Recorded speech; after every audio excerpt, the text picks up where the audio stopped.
अरे जब मोहब्बत ना रहे तब बता दे ले तू ये करे जा।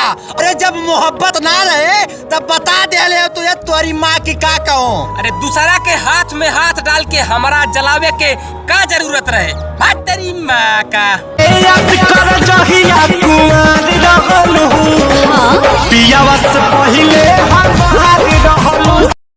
जीन्स और टॉप मत पैरल करा।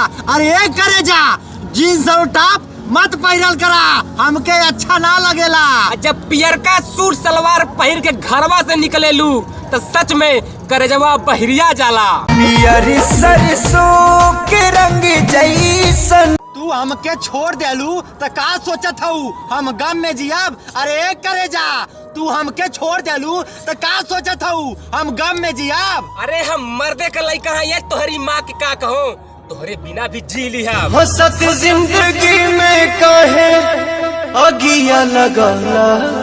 कैसे बा? लमका की गोल का? लमका वो बड़ी महंगा है, ब्याह के बाद मिलता है।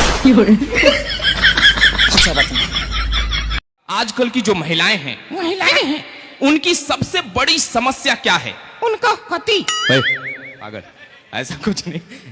सेकंड समस्या बड़ी, पहली समस्या नहीं, दूसरी समस्या क्या है?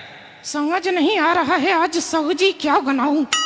हाँ, ये बात तो आजकल महिलाएं इस बात से परेशान है। और हर महिला का कॉमन डायलॉग क्या है?